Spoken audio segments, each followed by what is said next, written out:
Hi everyone. My husband's body would convert the carbohydrates he ate to alcohol and he would become legally intoxicated. My name is Michelle Giannato, Vice President and Patient Advocate for the nonprofit Auto-Brewery Syndrome Information and Research. Today I want to talk about meal prepping and shopping for someone that has a auto-brewery or ABS.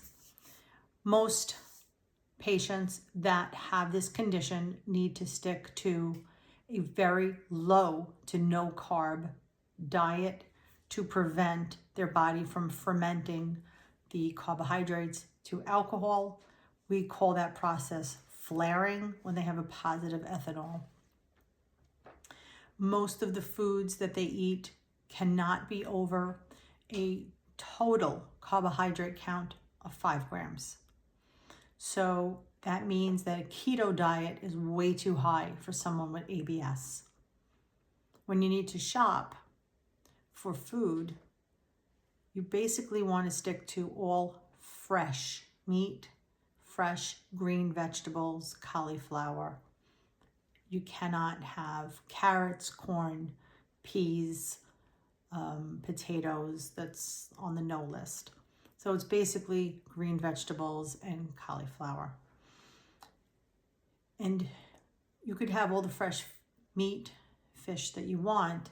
And there's a lot of cheese that's available that you can get that's under 5 total grams. On a diet for ABS, fat is good. Now, we have for our patients a list of foods that you can eat when you have auto-brewery.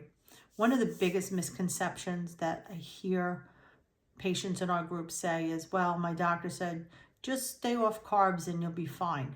It's not true. That gut bacteria and yeast, it's still there. So if you eat the wrong thing, you're going to have a flare. So most of your grocery shopping needs to happen more frequently because as you're buying fresh vegetables and meat, unless you're pre-chopping and preparing and freezing, you're going to need to go shopping more frequently, obviously.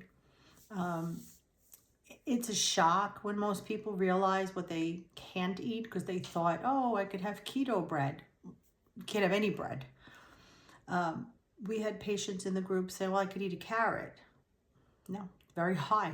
1 medium carrot is 61 total grams of carbohydrates. That would land them in the hospital. So what happens also is when they move to this very low no carb diet, their body may go into alcohol withdrawal, and that could be dangerous. So we would always recommend when they start a low or no carb diet to reach out to a doctor that could prescribe some medication for the withdrawal, because they will go through alcohol withdrawal, and maybe for cravings of carbohydrates or alcohol, because that kind of follows once they go to a no carb diet. This diet they can stay on for quite some time. It's difficult. There's a lot of things you can't eat, but while they're going for treatment and healing their gut, maybe go on antifungals, natural supplements, something to restore the gut health. That's what meal prepping and shopping is about. As far as when cooking a meal, they can use, salt, pepper, garlic powder, onion powder to season up the food. So you can get very creative with some no carb recipes. If you need additional information, please reach out to us, autobrewery.org. And we're currently having a fundraiser. We need to raise a significant amount of money so that we can start up a new study for fecal transplants for the patients in our group. If you go to our website, you can make a small donation. We'd really appreciate it. We're also looking for a champion to help us spread the awareness about this medical condition. Thanks.